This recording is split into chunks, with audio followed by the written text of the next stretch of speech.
پھر بہار عید ہے، اللہ کا احسان ہے، پر مسرت ہے مسلمان، عید کی کیا شان ہے، پر مسرت ہے مسلمان، عید کی کیا شان ہے، شان ہے، شان ہے۔ الحمدللہ رب العالمین والصلاة والسلام علی سید الانبیاء والمرسلین، اما بعد فاعوذ باللہ من الشیطان الرجیم، بسم اللہ الرحمن الرحیم۔ الصلاة والسلام علیک یا رسول اللہ وعلی آلک واصحابک یا حبیب اللہ۔ الصلاة والسلام علیک یا نبی اللہ وعلی آلک واصحابک یا نور اللہ، صلی اللہ تعالی علیہ وآلہ وسلم۔ FGN چینل کے ناظرین، الحمدللہ عز و جل ایک بڑا ہی پیارا اور بہترین پروگرام لیے جو بقرعید سے ریلیٹڈ ہے، الحمدللہ عز و جل آپ کے ساتھ حاضر ہیں۔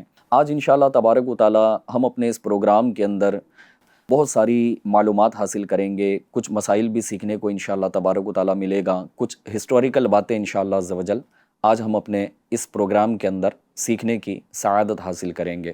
آئیے اپنے پروگرام کا آغاز کرنے سے پہلے نبی کریم صلی اللہ تعالیٰ علیہ وآلہ وسلم پر درود پاک پڑھنے کی ایک بڑی ہی پیاری فضیلت کو سنتے ہیں۔ اللہ پاک کے آخری نبی مکی مدنی محمد عربی صلی اللہ تعالیٰ علیہ وآلہ وسلم کا فرمان عالی شان ہے، اے لوگو، بے شک بروز قیامت اس کی دہشتوں اور حساب کتاب سے جلد نجات پانے والا شخص وہ ہوگا جس نے تم میں سے مجھ پر دنیا کے اندر بکثرت درود شریف پڑھے ہوں گے۔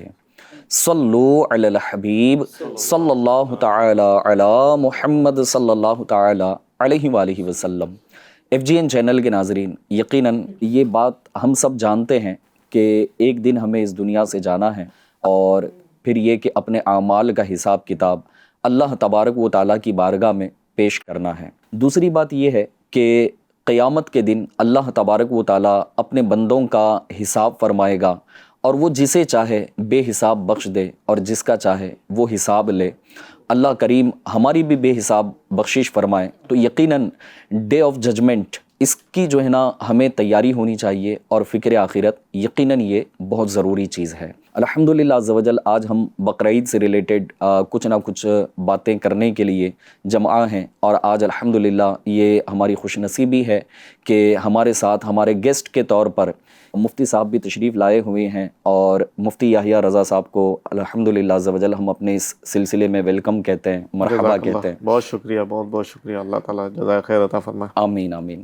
اور ساتھ ہی ساتھ ہمارے نعت خواں ذیشان بھائی بھی تشریف لائے ہوئے ہیں، تو ان کو بھی ہم مرحبا کہتے ہیں۔ کیسے ہیں ذیشان بھائی؟ ماشاءاللہ، اللہ آپ کو سلامت رکھے۔ پیارے ناظرین، آئیے اپنے سلسلے کی طرف بڑھتے ہیں۔ میں ایک بڑی پیاری روایت آپ کو، بڑی پیاری حکایت آپ کو سناؤں کہ حضرت سیدنا احمد بن اسحاق رحمۃ اللہ تعالیٰ علیہ فرماتے ہیں کہ میرا بھائی باوجود غربت، یعنی غربت کے باوجود بھی وہ فرماتے ہیں کہ ہر سال اللہ تبارک و تعالیٰ کی رضا کے لیے یہ بقرعید میں قربانی کیا کرتا تھا۔ ایک مرتبہ یوں ہوا کہ اس کے انتقال کے بعد میں نے اس کو خواب میں دیکھا، تو اس حال میں دیکھا کہ وہ ایک ایسے گھوڑے پر جو دو رنگے چتکبرے گھوڑے پر وہ سوار نظر آیا، اور اس کے ساتھ اور بھی بہت سارے گھوڑے تھے۔ میں نے پوچھا، یا اخی ما فعل اللہ بکا، یعنی اے میرے بھائی، اللہ تبارک و تعالیٰ نے آپ کے ساتھ کیا معاملہ فرمایا؟ تو کہنے لگا کہ اللہ پاک نے مجھے بخش دیا ہے۔ اب بخشش کی جو وجہ انہوں نے بتائی، اور انہوں نے سوال کیا کہ بخشش کی وجہ کیا ہے؟ تو کہنے لگے کہ ایک دن کسی غریب بڑھیا کو بانیت ثواب میں نے ایک درہم دیا تھا، وہی کام آ گیا۔ پھر پوچھا کہ یہ گھوڑے کیسے ہیں کہ جن گھوڑوں پر تم بیٹھ کر جا رہے ہو؟ تو بولا کہ یہ سب میری بقرعید کی قربانیاں ہیں، اور جس پر میں سوار ہوں میری یہ سب سے پہلی قربانی ہے۔ میں نے پوچھا اب کہاں کا عزم ہے؟ تو کہنے لگے کہ جنت کا، اور یہ کہہ کر میری نظروں سے اوجھل ہو گئے۔ تو الحمدللہ عز و جل بقرعید کا وقت ہے، اور ابھی بھی ہمارے پاس وقت ہے کہ اللہ تبارک و تعالیٰ نے ہمیں نوازا ہے، اور پھر ہم مالک نصاب ہو چکے ہیں، اور پھر اس بات کی اہلیت رکھتے ہیں کہ ہمارے اوپر قربانی واجب ہو چکی ہے۔ تو ضرور اپنے اپنے جانوروں کی قربانی دینی چاہیے۔ آئیے مفتی صاحب کی خدمت میں انشاءاللہ تبارک و تعالی ہم بڑھتے ہیں کہ حضور سب سے پہلے تو یہ ہے کہ قربانی کے متعلق کچھ آپ ہمیں بتائیں کہ قربانی اصل کہتے کس کو ہیں، قربانی کا مطلب کیا ہے؟ بسم اللہ الرحمن الرحیم۔ قربانی کہتے ہیں مخصوص جانور کو جی مخصوص وقت میں ثواب کی نیت سے قربان کرنا، یہ قربانی کہلاتا ہے۔ ایک تو مخصوص وقت ہے، جی یعنی 10، 11، 12 ذی الحجہ، ٹھیک، مخصوص وقت میں مخصوص جانور جو قربانی کے جانور کہلاتے ہیں، اس کو ثواب کی نیت سے قربان کرنا، یہ قربانی کہلاتا جی ہے۔ جی، یعنی جانور کو بھی خاص کیا گیا ہے اور تاریخ کو بھی خاص کیا گیا ہے۔ تاریخ بھی ہے اور جانور بھی۔ جی جی جی، یعنی اگر جو مخصوص جانور ہے اس سے ہٹ کر کوئی جانور، جیسے کہ پچھلے دنوں ابھی کوئی صاحب نے مجھ سے پوچھا تھا کہ اگر ہم قربانی کے دنوں میں اگر مرغ کو قربانی کر دیں تو کیا قربانی ہو جائے گی؟ ظاہر ہے مرغ کی قربانی اس مخصوص جانور میں نہیں ہے۔ جی جی جی، جو مخصوص جانور بتائے گئے ہیں وہ 3 قسم کے جانور ہیں جو انشاءاللہ تفصیل میں عرض کروں گا انشاءاللہ وقت مناسب پہ انشاءاللہ عز و جل۔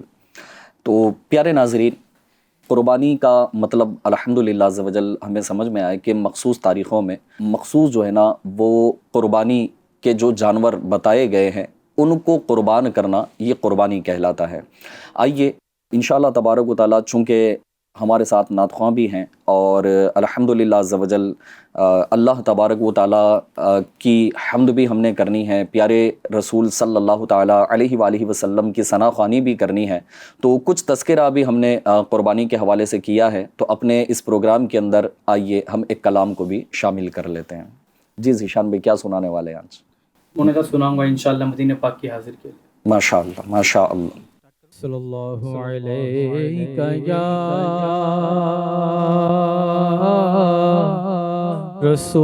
رسول اللہ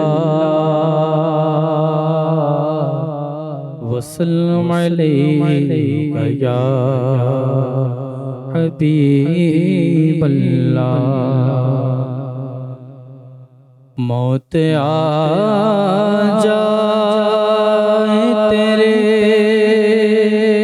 ذکر کے دوران مجھے،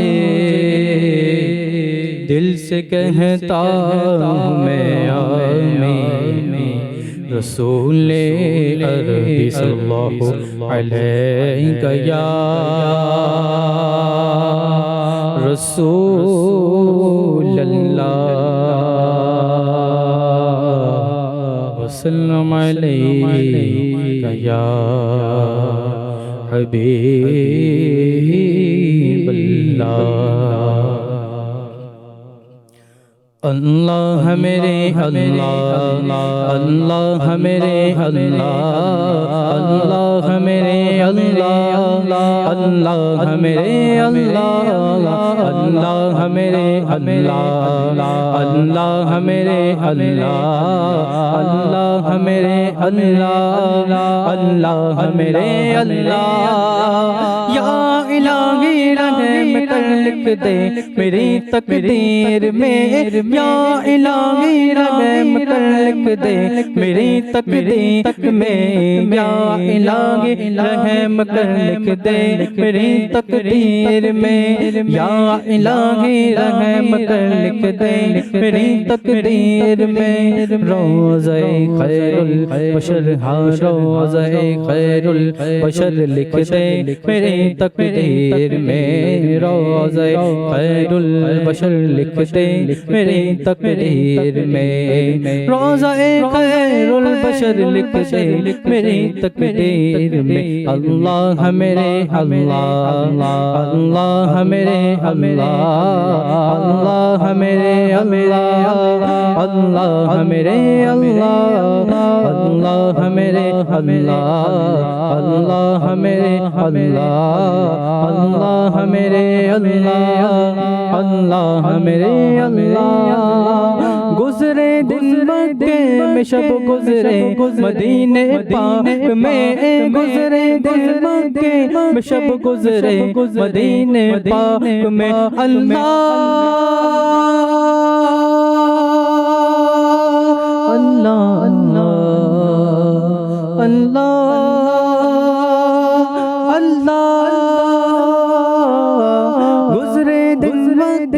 میں شب گزرے مدینے پاک میں گزرے دن مکے میں شب گزرے مدینے پاک میں گزرے دن مکے میں شب گزرے مدینے پاک میں روشنی کا یہ سفر روشنی کا یہ سفر لکھ دے میری تقدیر میں روشنی کا یہ سفر لکھ دے میری تقدیر میں روشنی کا یہ سفر لکھ دے میری تقدیر میں اللہ میرے اللہ اللہ اللہ میرے اللہ اللہ میرے اللہ اللہ میرے اللہ اللہ میرے اللہ اللہ میرے اللہ اللہ میرے اللہ اللہ میرے اللہ اللہ میرے اللہ اللہ میرے اللہ اللہ میرے اللہ اللہ میرے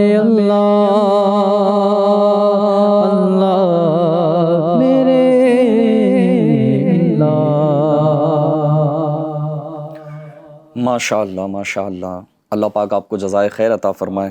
اور اس کلام میں اللہ پاک کی بارگاہ میں جو مناجات کی گئی، جو اشعار پڑھے گئے، اللہ پاک ہم سب کے حق میں بھی یہ قبول فرمائے۔ FGN چینل کے ناظرین، جہاں یہ مہینہ قربانی کا ہے، وہیں حج کا مہینہ بھی ہے، اور کچھ نہ کچھ ہمارا ذکر خیر مکہ مکرمہ اور مدینہ منورہ کا بھی ہوا۔ اللہ کریم ہمیں بھی مکہ مکرمہ کی سحر و افطاریہ نصیب فرمائے، اور مکہ مکرمہ مدینہ منورہ کی بہاریں ہمیں بھی نصیب کرے، اور بار بار حج کی سعادت ہمیں بھی عطا فرمائے۔ آئیے اپنے سلسلے کو آگے لے کر بڑھتے ہیں کہ قربانی سے ریلیٹڈ ہم کچھ باتیں سیکھ رہے تھے، اور قربانی اصل میں ہے کیا، یہ بات ہم نے سیکھی کہ مخصوص ایام کے اندر مخصوص جانور کو قربانی کرنا یہ قربانی کہلاتا ہے۔ اب اس میں ایک اور سوال ہم مفتی صاحب کی طرف انشاءاللہ عز و جل لے کر بڑھیں گے کہ حضور ایسا بھی ہے کہ قربانی واجب بھی ہوتی ہے یا سنت ہوتی ہے، اس کے بارے میں کچھ ہماری رہنمائی فرمائیں۔ اللہ پاک اپنے پیارے حبیب صلی اللہ تعالی علیہ وسلم کو قربانی کا حکم ارشاد فرماتا ہے، چنانچہ سورہ کوثر 30ویں پارے میں ہے، فَصَلِّ لِرَبِّكَ وَانْحَرْ، تم اپنے رب کے لیے نماز پڑھو اور قربانی کرو۔ ماشاءاللہ۔ اس کی تفسیر میں ہے، جس کو میں اردو میں بیان کرتا ہوں، کہ ہماری دلیل قربانی کے وجوب میں اللہ تعالیٰ کا یہ فرمان ہے، فَصَلِّ لِرَبِّكَ وَانْحَرْ، یعنی قربانی کرو، اور امر، یہ اس میں امر ہے، یعنی کسی کام کا حکم دینا۔ جی جی۔ اور امر کے مختلف معنی آتے ہیں، یہ جو درس نظامی کے طلبہ پڑھتے ہیں جی جی، وہ جانتے ہوں گے۔ یعنی آپ عربی کے گرامر کے اعتبار سے آپ فرما رہے ہیں۔ جی، عربی کے گرامر، خصوصاً یہ اصول فقہ کے گرامر کے اعتبار سے میں بتا رہا ہوں کہ امر جو ہوتا ہے وہ امر مختلف معنی میں آتا ہے، تو اس میں سے ایک امر جو ہے وہ وجوب کے لیے آتا ہے۔ اچھا، تو یہاں پر جو امر آیا یعنی حکم دیا گیا ہے، یہ وجوب کے لیے، جی جی جی، یعنی کسی چیز کو واجب کرنے کے لیے۔ مبسوط سرخسی کتاب ہے علامہ سرخسی رحمۃ اللہ تعالی علیہ کی، مبسوط، اچھا، اس کے اندر یہ جو میں نے اردو میں آپ کو ترجمہ کر کے سنایا جی، کہ لکھا ہوا ہے کہ امر وجوب کا تقاضا کرتا ہے۔ ماشاءاللہ۔ نیز حدیث پاک میں ہے، میرے آقا صلی اللہ تعالی علیہ وسلم نے ارشاد فرمایا، اے لوگو قربانی کرو۔ اس کے علاوہ ایک اور حدیث پاک میں ہے، میرے آقا صلی اللہ تعالی وسلم نے قربانی نہ کرنے والوں کے لیے، اللہ، جو وسعت رکھتے ہیں اور قربانی نہیں کرتے، تو ان کے لیے وعید کے طور پر ارشاد فرمایا، جسے وسعت ہو اور قربانی نہ کرے تو وہ ہماری عیدگاہ کے قریب نہ آئے۔ اللہ اللہ، یعنی عید کی نماز پڑھنا یہ مسلمانوں کی خوشی کا ایک موقع ہے، صحیح، مسلمان اس میں خوشی ظاہر کرتا ہے، بالکل، اور ایسے موقع پہ میرے آقا صلی اللہ علیہ وسلم اس کے لیے یہ ارشاد فرما رہے ہیں کہ وسعت ہونے کے باوجود قربانی نہیں کر رہا تو ہماری عیدگاہ میں نہ آئے۔ صحیح، پیارے آقا کی ذات مبارکہ وہ دامن رحمت میں لینے والی، جی، اور اللہ پاک نے رحمت للعالمین بنا کر بھیجا، اور اس قدر ناراضگی کا اظہار کہ وسعت ہے پھر بھی قربانی نہیں کر رہا تو قریب نہ آئے۔ اللہ، تو اس سے اندازہ لگائیے کہ یہ قربانی ہمارے اوپر کیسی ضروری ہے، اور یہ وعید ہے نا۔ اور اسی مبسوط سرخسی میں لکھا ہوا ہے کہ وعید کا اطلاق یہ ترک واجب پر ہوتا ہے، یعنی اگر کوئی واجب چھوڑ دیتا ہے تو ایسی صورت میں وعید ہوتی ہے، تو چنانچہ یہ دونوں تینوں باتیں جو میں نے عرض کیا، اس سے ثابت ہوا کہ قربانی یہ واجب ہے کرنا، جو ہم ایام مخصوصہ میں کرتے ہیں، یعنی 10، 11، 12 ذی الحجہ کو جو ہم مخصوص جانور کو قربان کرتے ہیں، تو یہ قربانی واجب ہے۔ انہی احادیث وغیرہ سے یہ ثابت ہے۔ ماشاءاللہ، مزید دلائل ہیں لیکن یہ جی جزاک اللہ۔ یعنی کہ آپ کے فرمان کے مطابق جس کو ماننا ہو وہ ایک دلیل پر بھی مان لے، اور پھر جس کو ماننا ہو تو اس کے لیے دلیل کی بھی حاجت نہیں ہے کہ وہ بے دلیل مان لے رب کے احکام کو۔ وہ مجھے یاد آ رہا ہے کہ حضرت سیدنا امام فخر الدین رازی رحمۃ اللہ تعالی علیہ جب وصال کے قریب تھے اور نزا کی کیفیت میں شیطان آپ کو آزمائش میں ڈال رہا تھا، وہ ستا رہا تھا، تو اس وقت آپ کے استاد محترم نے یہی فرمایا تھا کہ اس مردود سے کہنا کہ میں نے بے دلیل رب کو ایک مانا رب تبارک و تعالیٰ کو بغیر دلیل کے میں نے بغیر خدا دلیل مان کے لیا، رب مان لیا۔ جی جی جی ماشاء اللہ۔ اللہ پاک آپ کو جزائے خیر عطا فرمائے کہ آپ نے ہماری رہنمائی فرمائی۔ یہاں پر دو باتیں، ایک تو آپ نے فرمایا تھا کہ وسعت کے حوالے سے آپ کچھ فرمائیں گے، اور دوسرا یہ ہے کہ قربانی اب یہ مسلمان پر واجب کی گئی ہے، تو کیا ہر مسلمان پر واجب ہوگی یا اس کی بھی کچھ کیٹیگری ہے؟ جی، ایک تو قربانی کس پر واجب ہے، جی جی ہے نا، ایک آپ کا سوال یہ ہوا، جی، اور وسعت، دونوں اسی میں شامل ہو جائیں گے جی انشاءاللہ۔ جی تو ہر بالغ، ایک تو قربانی کے واجب ہونے کے لیے ضروری ہے کہ بالغ ہو، دوسرا مقیم ہو، اور سب سے اہم شرط ہے کہ مسلمان ہو، جی ہے نا۔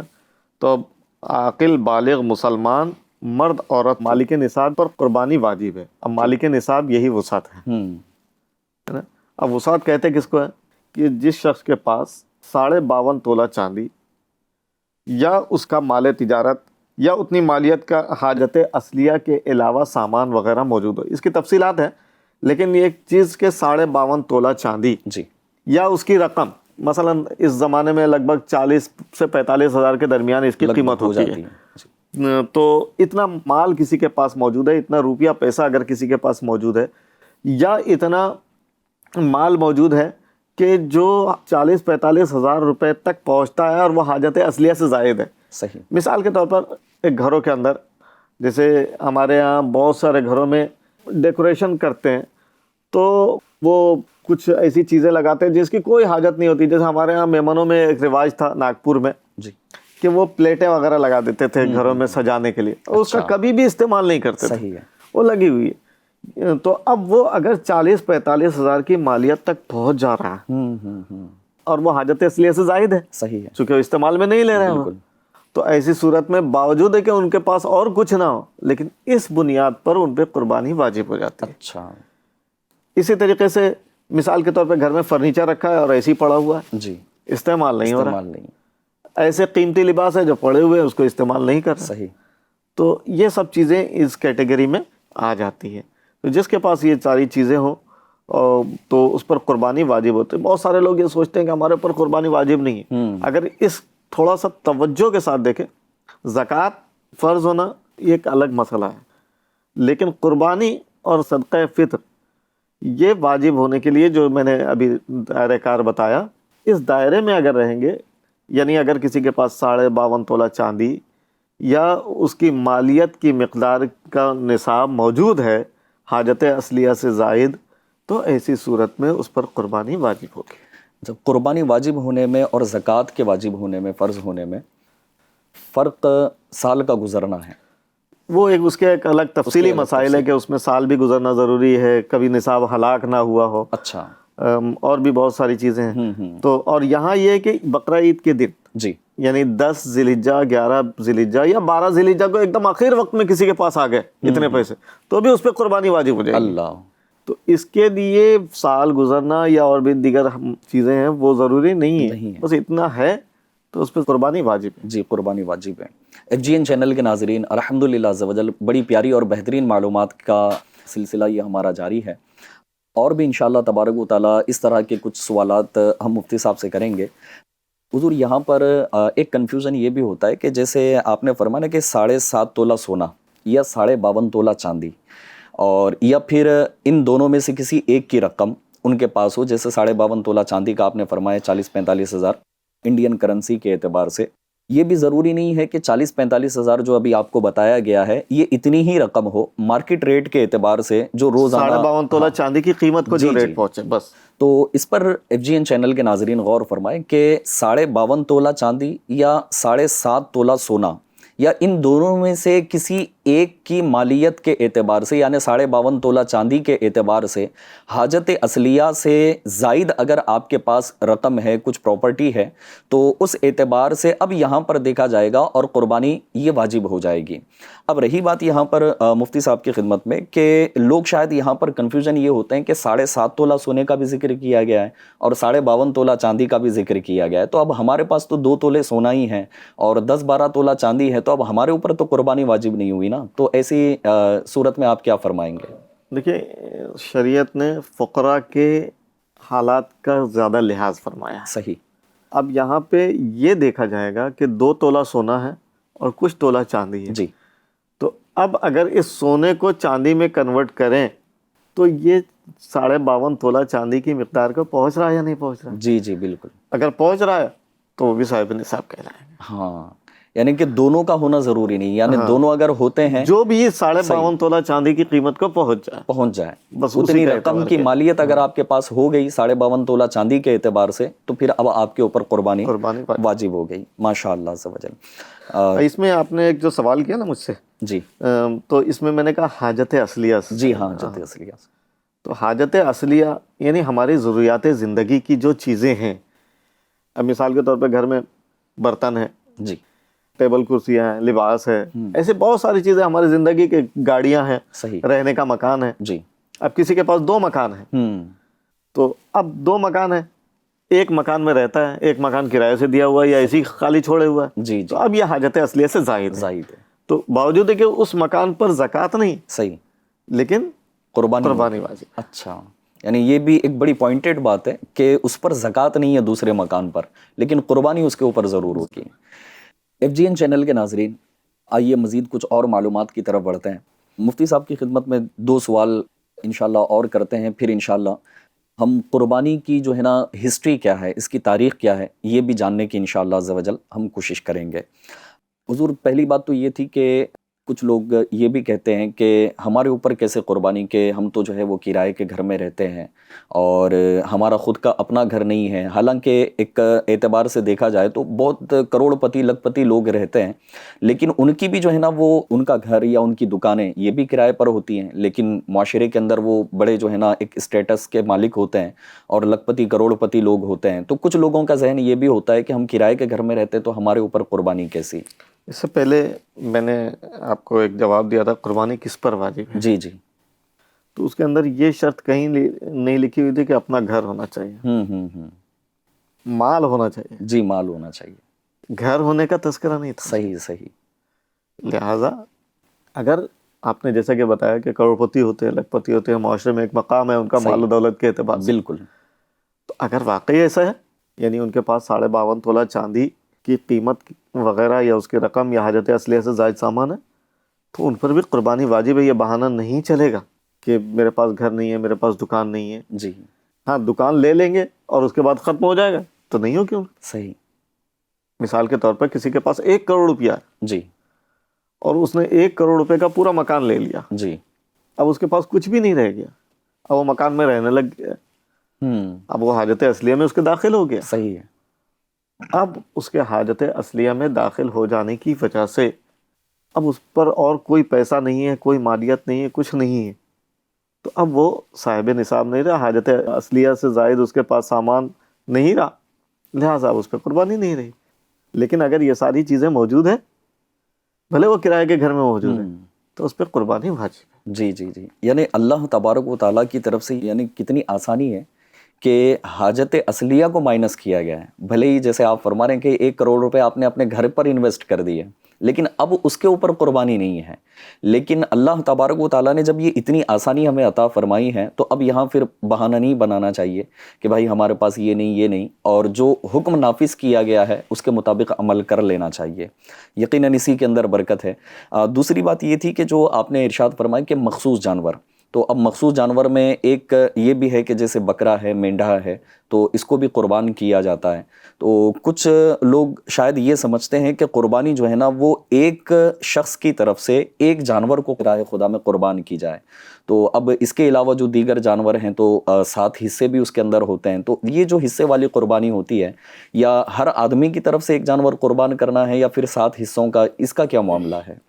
اس میں یہ بھی ہو سکتا ہے کہ 7 آدمی مل کر ایک بڑا جانور بھینس وغیرہ لے لے جی جی، اور اس کو 7 لوگ مل کر قربان کر دیں۔ صحیح، تو یعنی یہ ضروری نہیں کہ ایک ہر آدمی بکرا ہی لے، ہو سکتا ہے کہ اس کے پاس اتنی استطاعت نہ ہو، صحیح، لیکن 7 آدمی مل کر اگر بڑے جانور میں حصہ لیں اور وہ قربانی کریں تو بالکل وہ کر سکتے ہیں۔ اس کا طریقہ یہ ہو سکتا ہے کہ 7 آدمی مل جائیں، 7 الگ الگ افراد، صحیح، یا گھر میں 2 صاحب نصاب ہیں، 5 دوسرے لوگ مل جائیں، جی جی، 7 لوگ مل جائیں، جانور خرید لیں، بڑا جانور، بالکل، اور جس کے قربانی کا حکم ہے جن جانوروں کا، اس کو لے لیں اور پھر اس کے بعد قربان کریں، بھینس وغیرہ بڑا جانور جس کے بارے میں شریعت وارد ہوئی ہے۔ ماشاء اللہ۔ FGN چینل کے ناظرین، یقیناً قربانی کے جو جانور بتائے گئے ہیں اس کے مطابق ہی ہمیں قربانی کرنی ہے، اور قربانی کی تعریف ہی یہ بتائی گئی کہ مخصوص ایام کے اندر مخصوص جانور کو قربان کرنا یہی قربانی کہلاتا ہے۔ تو جو جانور میں ایک پرسن کی یعنی ایک شخص کی قربانی ہوتی ہے تو اس کے اندر ایک ہی کی ہوگی، اور جس کا تذکرہ 7 قربانی کے اعتبار سے کیا گیا ہے کہ اس جانور کے اندر 7 پرسنز کی یعنی 7 لوگوں کی قربانی ہو سکتی ہے، تو یقیناً اس میں 7 افراد اگر مل جاتے ہیں تو یہ 7 کی قربانی ہو جائے گی۔ اب آئیے ہم بڑھتے ہیں قربانی کی ہسٹری کی طرف کہ حضور اس کے بارے میں بھی کچھ ارشاد فرمائے کہ قربانی کیا یہ صرف موجودہ اسلام کے اندر ہی ہے، یا اسلام میں پچھلی جو امتیں گزری ہیں، پچھلے انبیاء کرام کی جو امتیں گزری ہیں، ان میں بھی قربانی تھی؟ اللہ تبارک و تعالیٰ کا دین جب سے دنیا میں موجود ہے، آدم علیہ السلام سے لے کر اب تک جتنے انبیاء کرام آئے، رسولان اعظام آئے، قربانی ہر ایک کے یہاں رہی۔ طریقے الگ الگ ہو سکتے ہیں جی، لیکن قربانی ہر جگہ رہی۔ چنانچہ حضرت آدم علیہ السلام اس دنیا میں تشریف لائے، سورہ حج میں ارشاد ہوتا ہے، ترجمہ کنز العرفان ہے، اور ہر امت کے لیے ہم نے ایک قربانی مقرر فرمائی تاکہ وہ اس بات پر اللہ کا نام یاد کریں کہ اس نے انہیں بے زبان چوپایوں سے رزق دیا۔ اس سے پتہ چلا کہ قربانی کا حکم پچھلی امتوں میں موجود تھا، نہ صرف یہ موجود تھا بلکہ باقاعدہ قربانی پیش کی جاتی تھی۔ اچھا، چنانچہ قربانی کی ہسٹری اتنی پرانی ہے جتنی انسان کی ہسٹری پرانی ہے۔ حضرت آدم علیہ السلام کے 2 بیٹوں کا قربانی کا تذکرہ خود قرآن مجید میں موجود ہے۔ ترجمہ کنز العرفان ہے، اے حبیب انہیں آدم کے 2 بیٹوں کی سچی خبر پڑھ کر سناؤ جب دونوں نے ایک ایک قربانی پیش کی، ان میں سے ایک کی طرف سے قبول کر لی گئی اور دوسرے کی طرف سے قبول نہ کی گئی، تو وہ دوسرا بولا میں ضرور تجھے قتل کروں گا۔ پہلے نے کہا اللہ صرف ڈرنے والوں سے قبول فرماتا ہے۔ اللہ، تو یہ قربانی حضرت آدم علیہ السلام کے حکم پر ان کے 2 بیٹوں حابیل رضی اللہ تعالیٰ عنہ اور قابیل نے پیش کی۔ اس زمانے میں جو قربانی مقبول ہوتی تھی، آسمان سے ایک آگ اترتی تھی، اور جس کی قربانی مقبول ہوتی تھی تو وہ آگ اس کو جلا دیتی تھی یا اٹھا کر آسمان کی طرف لے جاتی تھی۔ چنانچہ انہوں نے حضرت آدم علیہ السلام کے حکم سے دونوں بیٹوں نے، حابیل اور قابیل نے قربانی پیش کی، اور حابیل کی قربانی اللہ کی بارگاہ میں مقبول ہوئی، اور دوسرے بھائی جو تھے وہ حسد میں آ گئے۔ اسی طریقے سے طوفان نوح کے بعد حضرت نوح علیہ السلام نے ایک عمارت تعمیر کی جہاں بہت سے جانور بطور قربانی قربان کیے جاتے تھے۔ اچھا، اسی طریقے سے حضرت ابراہیم علیہ نبینا علیہ الصلوۃ والسلام کو خواب میں حکم دیا گیا، اور اللہ کے نبیوں کا خواب جو ہوتا ہے وہ بھی وحی ہوتا ہے، تو انہیں بھی خواب میں حکم دیا گیا، تو انہوں نے اس خواب پر عمل کیا اور اپنے بیٹے حضرت اسماعیل علیہ الصلوۃ والتسلیم کی قربانی کے لیے تیار ہو گئے۔ اللہ تبارک و تعالیٰ نے آپ کی یہ قربانی قبول فرمائی، اور حضرت اسماعیل علیہ الصلوۃ والسلام کی جگہ جنتی مینڈا قربانی کیا۔ قرآن پاک میں اللہ تبارک و تعالیٰ ارشاد فرماتا ہے وَفَدَيْنَاهُ بِذِبْحٍ عَظِيمٍ، اور ہم نے ایک بڑا ذبیحہ اس کے صدقے میں دے کر اسے بچا لیا۔ سبحان اللہ، سبحان اللہ۔ تو اور یہی سنت ابراہیمی جانوروں کی قربانی کی صورت میں باقی رکھی گئی۔ فرمایا گیا وَتَرَكْنَا عَلَيْهِ فِي الْآخِرِينَ، ترجمہ کنز الایمان ہے، اور ہم نے پچھلوں میں اس کی تعریف باقی رکھی۔ تو حدیث مبارک میں بھی یہی کہا گیا کہ حضور اکرم صلی اللہ تعالی علیہ وسلم سے پوچھا گیا، حضرت زید بن ارقم رضی اللہ تعالیٰ عنہ سے مروی ہے کہ رسول اللہ صلی اللہ علیہ وسلم سے سوال ہوا، یا رسول اللہ یہ قربانیاں کیا ہیں؟ قال سنت ابیکم ابراہیم، یعنی تمہارے باپ ابراہیم علیہ الصلوۃ والسلام کی سنت ہے۔ سبحان اللہ، سبحان اللہ۔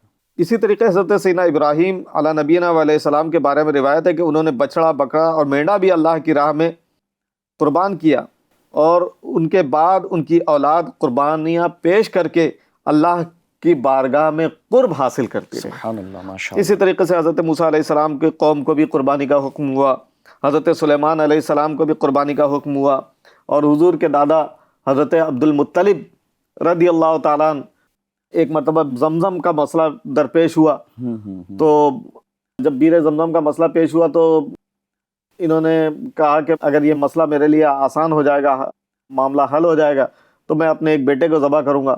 تو وہ مسئلہ حل ہو گیا۔ تو اب قرۂ فال حضرت عبداللہ کے نام نکلا، لوگوں نے منع کیا کہ حضرت عبداللہ رضی اللہ تعالیٰ عنہ جو حضور اکرم صلی اللہ علیہ وسلم کے والد ماجد ہیں، ان کو ذبح نہ کیا جائے اور ان کے بدلے میں قربانی پیش کی جائے۔ چنانچہ 100 اونٹ حضرت عبد المطلب رضی اللہ تعالیٰ عنہ نے یہ اللہ کی بارگاہ میں قربانی کی ہے۔ تو یہ قربانی کی تاریخ شروع سے حضرت آدم علیہ السلام کے زمانے سے مختلف ادوار میں الگ الگ طریقوں سے ہوتی رہی ہے، اور حضور اکرم صلی اللہ تعالی وسلم کی امت کو سنت و ابیکم ابراہیم، تمہارے باپ ابراہیم کی سنت ہے، اس کے مطابق ہمیں مخصوص جانوروں کو ذبح کرنے کا حکم دیا گیا۔ ماشاءاللہ۔ FGN چینل کے ناظرین، یقیناً بڑی پیاری معلومات قربانی کی ہسٹری کے حوالے سے الحمدللہ عز و جل ہمیں مفتی صاحب کے ذریعے سے ملی۔ یعنی مفتی صاحب ہم یہ کہہ سکتے ہیں کہ جب سے انسانیت کا آغاز ہوا ہے تب سے قربانی بھی چلی آ رہی ہے۔ اچھا، پھر یہ کہ یہ قربانی میرے آقا صلی اللہ تعالی وسلم نے اپنے دست مبارک سے بھی فرمائی۔ سبحان اللہ، سبحان اللہ۔ میرے آقا صلی اللہ تعالی وسلم نے حجۃ الوداع کے موقع پر حضور اکرم صلی اللہ علیہ وسلم نے اپنے دست مقدس سے 63 اونٹ نہر فرمائے۔ سبحان اللہ، سبحان اللہ۔ نہر کا مطلب ہوتا ہے وہ قربانی کا ایک طریقہ ہوتا ہے۔ جی جی۔ تو 63 اونٹ نہر فرمائے، اور دوسرے کی ذبح میں فرمایا بسم اللہ اللہ اکبر، یعنی یہ میری اور اس کی طرف سے ہے جس نے میری امت سے قربانی نہ کی۔ سبحان اللہ۔ میرے آقا صلی اللہ تعالی وسلم نے شفقت و مہربانی فرماتے ہوئے ان غریب مسلمانوں کو بھی اپنی قربانی میں شامل فرما لیا جو قربانی نہیں کر سکتے تھے، قیامت تک آنے والے۔ وہ اعلیٰ حضرت نے فرمایا نا، جو نہ بھولا ہم غریبوں کو رضا، سبحان اللہ، یاد اپنی اس کی عادت کیجیے۔ اب دیکھیے میرے آقا صلی اللہ علیہ وسلم نے ہمیں کسی موڑ پر فراموش نہیں فرمایا۔ صحیح۔ اب دیکھیے شب معراج گئے میرے آقا، بالکل، رب سے ہم کلام ہوئے، وہاں جب رب سے کلام فرما رہے تھے تو السلام علیکہ ایھا النبی فرمایا گیا، تو میرے آقا صلی اللہ علیہ وسلم نے السلام علینا کہہ کر گناہ گار امتیوں کو بھی شامل فرمایا۔ کیا بات ہے، سبحان اللہ۔ اسی طریقے سے قربانی کا مسئلہ آیا تو ان غریب مسلمانوں کا مسئلہ تھا کہ جو قربانی نہیں کر سکتے تھے، تو اپنے ساتھ انہیں بھی شامل فرما لیا۔ صحیح۔ تو میرے آقا صلی اللہ علیہ وسلم کی رحمت، کرم، شفقت، مہربانیاں ہے کہ میرے آقا صلی اللہ علیہ وسلم نے ہر موڑ پر اپنی گناہ گار امت، اپنے غریب امت کو شامل رکھا اور اپنے شفقتوں کے ذریعے ہم پر کرم فرمایا۔ ماشاءاللہ۔ اللہ کریم حقیقی معنوں میں ہمیں بھی عشق رسول نصیب فرمائے۔ یقیناً نبی کریم صلی اللہ تعالیٰ علیہ وآلہ وسلم کا دنیا میں تشریف لانا اور پھر رب کی بارگاہ میں ربی حبلی امتی کی التجا کرنا، معراج کا جو آپ نے تذکرہ فرمایا اس میں رب سے ہم کلام ہونے پر وہاں اپنی امت کو یاد رکھنا، پھر وہ فرمایا جاتا ہے کہ جب پیارے آقا صلی اللہ تعالیٰ علیہ وسلم اس دنیا سے وصال فرمائے اور پھر آپ کو آپ کی قبر منورہ میں رکھا گیا، تو پھر جو آخر میں جو سب سے صحابی قبر انور سے باہر آئے تھے تو وہ فرماتے ہیں کہ وہاں پر بھی میں نے دیکھا کہ پیارے آقا کے لبھائے مبارکہ جنبش ہو رہی تھی، اور میں نے کان لگا کر جب سنا تو یہی صدا آ رہی تھی، ربی حبلی امتی۔ تو اللہ پاک کے پیارے محبوب صلی اللہ تعالیٰ علیہ وآلہ وسلم نے ہر حال میں اپنے امتیوں کو یاد رکھا، اور ہمارے لیے نہ جانے پیارے آقا صلی اللہ تعالیٰ علیہ وسلم نے کیسی کیسی تکالیف اٹھائی اور پھر اللہ تبارک و تعالیٰ کی بارگاہ میں بھی التجائیں کی۔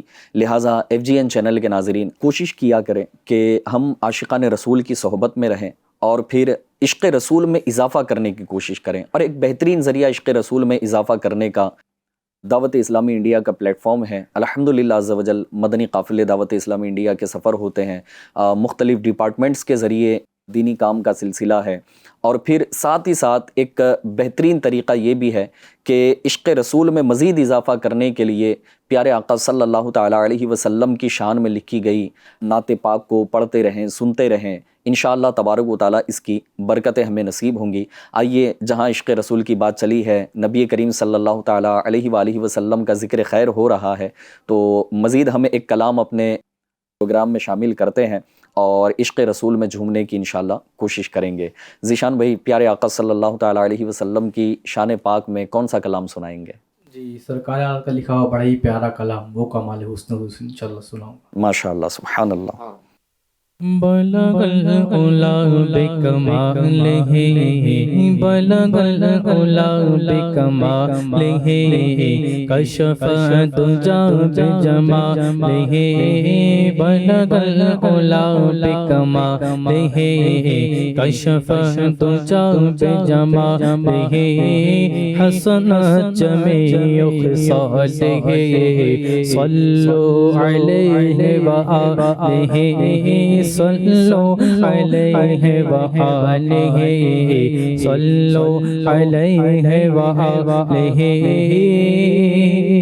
وہ کمال حسن حضور ہے کہ گمان نعت جہاں نہیں، وہ کمال حسن حضور ہے کہ گمان نعت جہاں نہیں، وہ کمال حسن، وہ کمال حسن، وہ کمال حسن حضور ہے کہ گمان نعت جہاں نہیں، وہی پھول خار سے دور ہے، یہی پھول خار سے دور ہے، یہی شمع ہے کہ دعا نہیں، بلغ العلا بکمالہ، کشف الدجی بجمالہ، حسنت جمیع خصالہ، صلوا علیہ وآلہ۔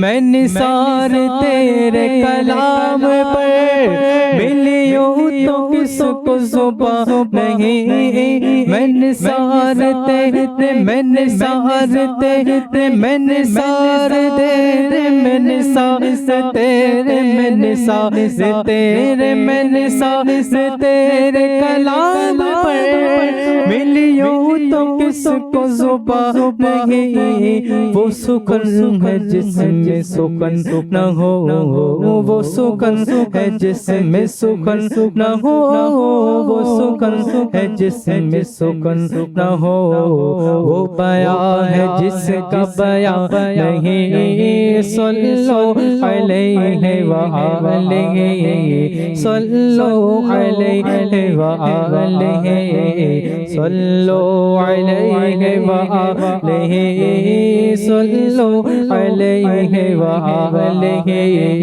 صلوا علیہ وآلہ۔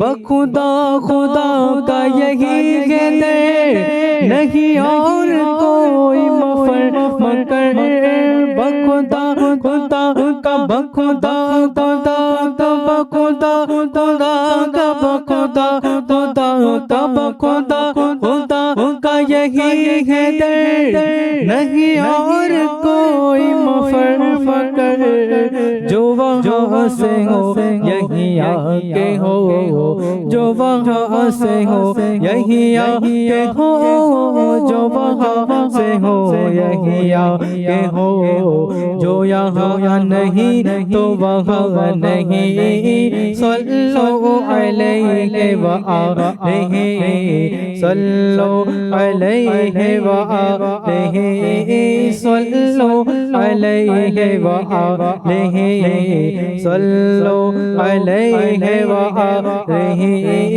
تیرے آگے یوں ہے دبے لچے فصحاء عرب کے بڑے بڑے، تیرے آگے یوں ہے دبے لچے فصحاء عرب کے بڑے بڑے، تیرے آگے یوں ہے دبے لچے فصحاء عرب کے بڑے بڑے، کوئی جان منہ میں زبان نہیں، کوئی جان منہ میں زبان نہیں، کوئی جان منہ میں زبان نہیں، نہیں بلکہ جسم میں جان نہیں، صلو علیہ وآلہ، صلو علیہ وآلہ، صلو علیہ وآلہ، کرو مدح اہل دول رضا، پڑے اس بلا میں میری بلا، کرو مدح اہل دول رضا، پڑے اس بلا میں میری بلا، میں گدا ہوں اپنے کریم کا، میں گدا ہوں اپنے کریم کا، میں گدا ہوں اپنے کریم کا، میرا دین پارانا نہیں، صلو علیہ وآلہ، صلو علیہ وآلہ، بلغ العلا بکمالہ، کشف الدجى بجمالہ، حسن جمیع خصالہ، صلو علیہ وآلہ۔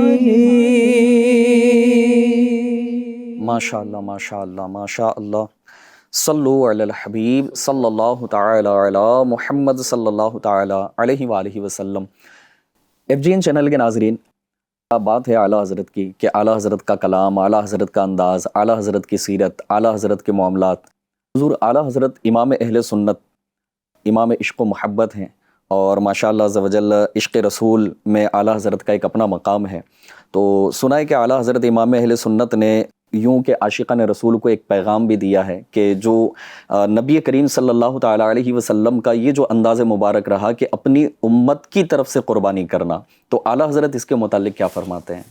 ایک تو میرے آقا امام اہل سنت اعلیٰ حضرت رضی اللہ تعالیٰ عنہ نے فرمایا، مسلمانوں اپنے نبی رؤوف الرحیم صلی اللہ علیہ وسلم کی رحمت دیکھو۔ کیا بات ہے! حدیث پاک میں ترجمہ سنا رہا ہوں، فربا و تر و تازہ قربانیاں کرو کہ وہ پل صراط پر تمہاری سواریاں ہوگی۔ حضور صلی اللہ تعالی وسلم کو معلوم تھا کہ میری امت میں کروڑوں وہ ہوں گے جو قربانی سے عاجز ہوں گے، اللہ، یا ان پر واجب نہ ہونے کے سبب قربانی نہ کریں گے۔ حضور صلی اللہ علیہ وسلم نے چاہا کہ جب وہ صراط پر بے سواری کے رہ جائیں، ان کی طرف سے خود قربانی فرما دی کہ اگر اپنی جان بھی قربان کرتے تو ان کے دست مبارک کی فضیلت کو نہ پہنچتے۔ سبحان اللہ سبحان اللہ۔ اور چنانچہ اعلیٰ حضرت نے یہ حدیث پاک تو بیان فرمائی، تو اب اعلیٰ حضرت کا معمول کیا تھا؟ جی جی جی، اعلیٰ حضرت کس طریقے سے اپنے قربانی کے دنوں میں کیا کرتے تھے؟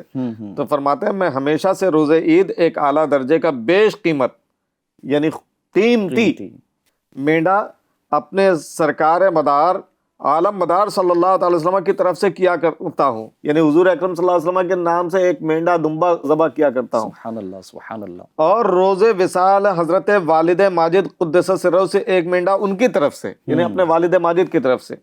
اور اب اس سنت کریمہ کے اتباع سے یہ نیت کر لیے کہ انشاءاللہ تعالی تا بقائے زندگی اپنے ان اہل سنت بھائیوں کی طرف سے کیا کروں گا جنہوں نے قربانی نہ کی، خواہ گزر گئے یا موجود ہو یا آئندہ آئیں گے۔ سبحان اللہ، یعنی سبحان جو اللہ۔ میرے آقا صلی اللہ علیہ وسلم نے کیا تھا، جی، ایسے متبع سنت اعلیٰ حضرت امام اہل سنت ہے سبحان اللہ۔ کہ جو میرے آقا نے کیا اپنی امت کے لیے، اعلیٰ حضرت امام اہل سنت بھی حضور کی اتباع میں اس کام کو انجام دے رہے ہیں، اپنی حضور کے جو امت ہے ان کی طرف سے اعلیٰ حضرت عاشقان قربانی رسول کی طرف سے یہ قربانی قربانی دی انجام جا دے رہی رہا ہے۔ ہے۔ کیا بات ہے، اعلیٰ حضرت کی، اعلیٰ حضرت کا صدقہ، ان کے عشق رسول کا صدقہ اللہ پاک ہمیں بھی نصیب فرمائے۔ لہٰذا یہاں پر ایک چیز یہ بھی ہے حضور کہ آخری بات، پھر ہم اختتام کی طرف آئیں گے، اور وہ یہ ہے کہ قربانی بسا اوقات یا بعض اوقات ایسا بھی ہوتا ہے کہ کچھ لوگ جو ہے نا وہ ہر سال قربانی کے اعتبار سے نا نام تبدیل کر رہے ہوتے ہیں۔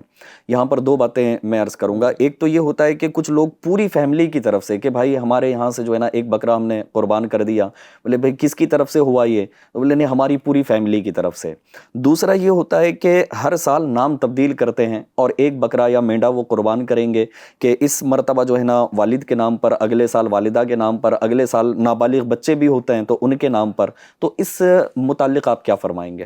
ایک تو یہ کہ پہلا سوال آپ کا تھا، جی اس سوال کا جواب یہ ہے کہ گھر میں جتنے لوگ صاحب نصاب ہیں صحیح، ان تمام لوگوں پہ قربانی واجب ہے۔ بالکل ایسا نہیں کہ بس ایک کی جانب سے کر دیا تو آدھا ہو گیا، ایسا نہیں ہے۔ یہ امید ہے کہ مسئلہ سمجھ میں آ گیا ہوگا۔ دوسرا سوال آپ کا تھا یعنی کہ اس میں یہ بھی اگر ایڈ کر دیا جائے کہ ایک جو جانور قربان کیا جا رہا ہے وہ کہہ رہے ہیں کہ ایک کی طرف سے نہیں، یعنی فیملی کی طرف سے، فیملی کی تو طرف سے کسی ایسا کی نہیں طرف کیا سے جا پھر وہ، سکتا۔ ہاں پوری فیملی کی طرف سے ایک جانور کو یہ میرے آقا صلی اللہ علیہ وسلم کی امت کے لیے کیا گیا، یہ سب کا اس کا ثواب ملتا ہے، جی، لیکن اس سے قربانی کا وجوب جس کے اوپر ہے واجب ادا نہیں ہو۔ وہ واجب ادا کرنے کے لیے ہر ایک کو اپنی طرف سے ادا کرنا پڑے گا۔